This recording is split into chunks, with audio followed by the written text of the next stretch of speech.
سورۃ الضحیٰ کا اس کا جو شان نزول ہے وہ یہ ہے کہ کچھ دنوں کے لیے، ایک تو بالکل شروع میں جو رک گئی تھی فترت وحی، اس کے علاوہ پھر ایک موقع آیا ہے کہ کچھ عرصے کے لیے بہت دن گزر گئے حضرت جبرائیل نہیں آئے اور آپ کے اوپر ایک شدید قسم کی جو ہے وہ پریشانی طاری ہو گئی۔ کچھ لوگوں نے بھی طعنہ دینا شروع کر دیا، کچھ عرصے سے محمد تم نے کوئی نئی وحی نہیں سنائی، کیا ہوا تمہارا شیطان کیا چلا گیا بس؟ اب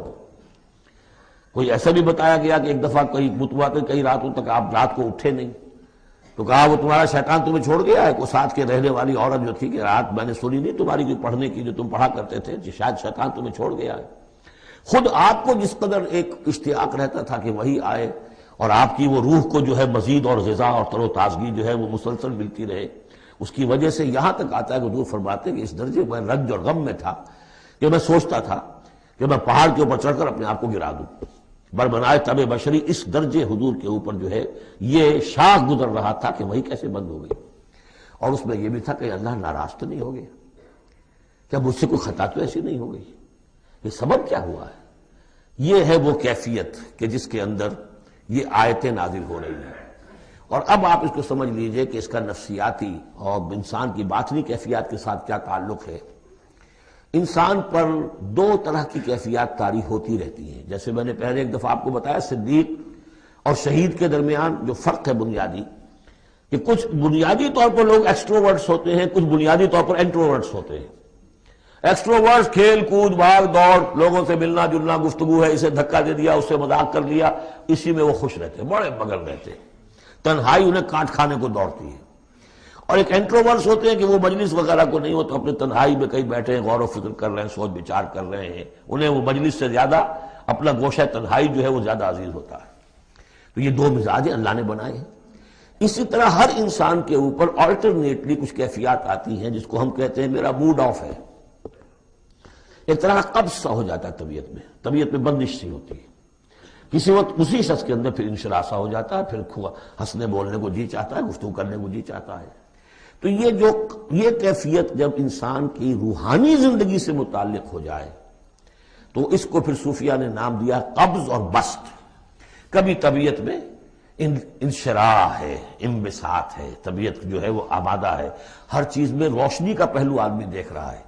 ہر چیز کے اندر آپ کو معلوم ہے ایک تاریک رخ بھی ہوتا ہے کسی معاملے کا اور روشن رخ بھی ہوتا ہے، اس وقت انسان روشن رخ کو دیکھتا ہے۔ اور ایک وقت میں آتا ہے کہ طبیعت میں بندش سی لگ گئی ہے، جیسے اندر کوئی پکڑ لیا کسی نے، اب طبیعت جو ہے وہ بھی اپنے اندر وہ انقباض محسوس کر رہی ہے، اور پھر آدمی پیسیمسٹک ہو جاتا ہے، نا امید سا ہوتا ہے، پھر اسے ہر معاملے کا تاریک پہلو زیادہ نظر آنے لگتا ہے۔ تو یہ قبض اور بسط کی کیفیات ہیں۔ جب کبھی قبض کی کیفیت ہو، قاضی ثناء اللہ پانی پتی رحمۃ اللہ علیہ نے تفسیر مظہری میں لکھا ہے کہ قبض کی کیفیت میں اس صورت کا پڑھنا تریاق ہے، جس طرح حضور صلی اللہ علیہ وسلم کے لیے گویا کہ اس وقت جو وحی کا بند ہو جانا تھا وہ گویا کہ ایک طرح کے انقباض اور قبض کی کیفیت پیدا ہوئی تھی، اس میں اب اللہ تعالیٰ فرما رہے ہیں والضحیٰ، قسم ہے دن کے دھوپ چڑھنے کے وقت کی، واللیل اذا سجا، اور قسم ہے رات کی جبکہ وہ چھا جائے یا ساکن ہو جائے، سجا کے دونوں معنی ہے سکون۔ اب دیکھیے ان دونوں کو کیوں لائے؟ اس لیے کہ صبح ہے، حرکت ہے، برکت ہے، چلنا ہے، دوڑنا ہے، ہر شخص جا رہا ہے، ادھر جا رہا ہے ادھر جا رہا ہے، رات کو سکون ہو گیا، تاریکی چھا گئی اور شور سنگامہ ختم ہو گیا۔ لیکن یہ رات اور دن دونوں ضروری ہیں انسان کے لیے، یہاں کا نظام چلانے کے لیے۔ اگر رات ہی رات ہوتی تب بھی یہ دنیا نہ چلتی، اور دن ہی دن ہوتا تب بھی نہ چلتا، تو رات بھی ضروری ہے۔ اسی طریقے سے نفس انسانی کے لیے کبھی کبھی قبض کا وقفہ بھی ضروری ہے۔ آپ اسے یہ نہ سمجھیں کہ اللہ تعالیٰ ناراض ہو گیا، یہ بھی ہماری تربیت کا ایک یوں سمجھیے کہ ایک جز ہے۔ ما ودعک ربک وما قلی، آپ کے رب نے آپ کو رخصت نہیں کیا ہے، نہ ہی وہ آپ سے ناراض ہوا ہے۔ وَلَلْآخِرَةُ خَيْرٌ لَكَ مِنَ الْأُولَىٰ، اور اس کے بعد جو وقت آئے گا اس قبض کے بعد وہ پہلی سے بھی بہتر ہوگا۔ اور میں حیران ہوتا ہوں کہ کیسے غالب نے وہ بات کہی ہے کہ جو بالکل ترجمانی ہے اس کی، رکتی ہے میری طبع تو ہوتی ہے رواں اور، یعنی یہ کہ جب میری طبیعت کے اوپر کبھی کبھی رکاوٹ سی آ جاتی ہے، اب شعر جو ہے اچھے نازل نہیں ہو رہے، لیکن جب وہ رکاوٹ سے میں نکلتا ہوں، اس قبض سے نکلتا ہوں، رکتی ہے میری طبع تو ہوتی ہے رواں اور، اس لیے کہ اس قبض کے بعد جب مرحلہ آتا ہے انبساط کا اور انشراح کا تو وہ ایک قدم آگے ہوتا ہے آدمی، اس پہلی کیفیت سے ایک درجہ جو ہے اس کا بڑھ چکا ہوتا ہے۔ وَلَلْآخِرَةُ خَيْرٌ لَكَ مِنَ الْأُولَىٰ، یقیناً پچھلی ہر گھڑی، ہر ساعت اور ہر قبض کے بعد آنے والا انبساط آپ کے لیے پہلے سے اونچا درجہ لے کر آئے گا۔ وَلَسَوْفَ يُعْطِيكَ رَبُّكَ فَتَرْضَىٰ،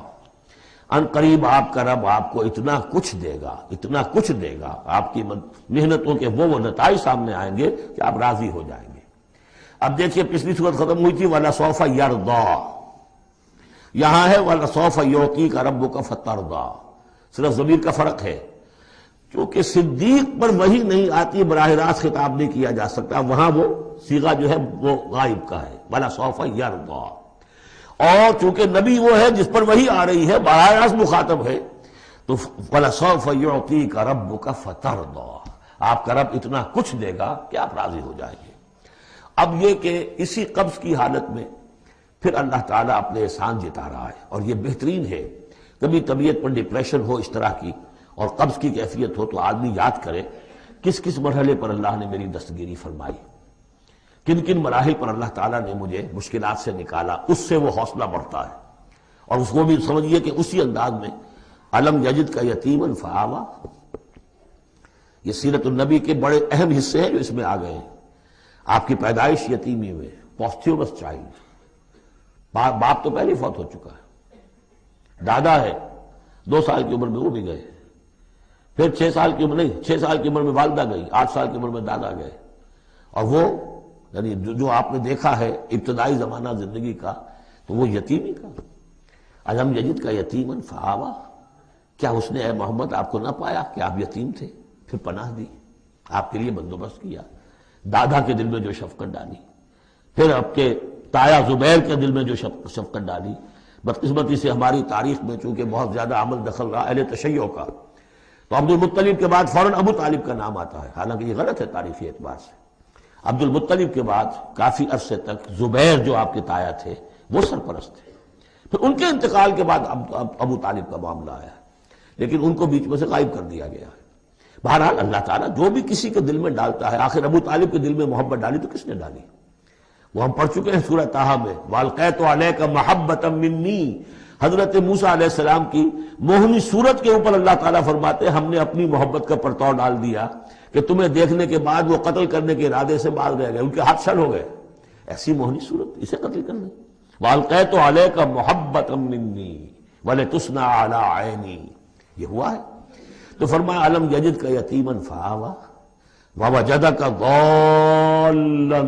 فہدیٰ، اور پھر جب آپ شعور کی پختگی کو پہنچے اور غور و فکر کا مرحلہ آیا، حقائق میں انسان کو سوچ بچار کا مرحلہ آیا، اور آپ کو دیکھا کہ آپ تلاش حقیقت میں سرگرداں ہیں تو ہدایت دی۔ وہ آگے آ جائے گا، بہت قریب پہنچ گئے ہم، اقرأ بسم ربک الذی خلق، وہ مرحلہ جب آئے گا۔ وَوَجَدَكَ عَائِلًا فَأَغْنَىٰ، اور پایا آپ کو تنگ دست تو غنی کر دیا۔ کس طرح سے راستہ پیدا کیا ہے خدیجہ الکبریٰ رضی اللہ تعالی عنہا نے، جو بھی ان کے آپ کے محاسن دیکھے کتنی گرویدہ ہوئی ہیں۔ بڑے بڑے سردار قریش کے جو ہے ان سے نکاح کے خواہش مند تھے، انہوں نے خود جو ہے اپنی لونی کے ذریعے سے پیغام دیا ہے حضور کو، تو یہ ساری چیزیں جو ہے ان کی ساری دولت جو ہے وہ پوری کی پوری انہوں نے لا کر حضور کے قدموں میں ڈال دی ہے۔ وَوَجَدَكَ عَائِلًا فَأَغْنَىٰ فَأَمَّا الْيَتِيمَ فَلَا تَقْهَرْ، تو اے نبی تقاضے ان تینوں چیزوں کے کیا ہیں؟ ہم نے آپ کو یتیم پایا، پناہ دی، اب آپ بھی یتیم کے سرپرستی کیجئے، کسی یتیم کو اس کے اوپر کوئی جبر نہ ہو، سختی نہ ہو۔ وَأَمَّا السَّائِلَ فَلَا تَنْهَرْ، اور آپ جبکہ تلاش حقیقت میں سرگرداں تھے تو ہم نے آپ کو ہدایت دی، اسی طریقے سے اب آپ کو بھی کوئی شخص سائل بن کر آپ کے پاس آئے سوال کرے، اسے جھڑکنا نہیں ہے۔ اسے جو بھی سائل دونوں طرح کے ہوتے، سوال کرنے والا کوئی علمی سوال اور سوال کرنے والا کوئی مالی مدد کے لیے۔ وَأَمَّا بِنِعْمَةِ رَبِّكَ فَحَدِّثْ، اور جو ہدایت تمہیں دی ہے ہم نے اب اسے عام کرو، یہ نعمت ہے، آپ کے رب کا انعام ہے، یہ ہدایت جو آپ کو عطا ہوئی ہے اس کو بیان کرو۔ اس کے بیان کرنے میں یہ بھی ہے کہ اللہ کے انعامات کا چرچا انسان کرے اس کا شکر ادا کرنے کے لیے، اور یہ بھی ہے کہ اس کو پھیلائے اور عام کرے، دوسروں تک پہنچائے، ورنہ وہ بخل ہو جائے گا کہ وہ دولت جو ہے ہدایت کی اس کو آدمی صرف اپنی ذات تک محدود رکھے اور اس کا جو خیر ہے وہ دوسروں تک نہ پہنچائے۔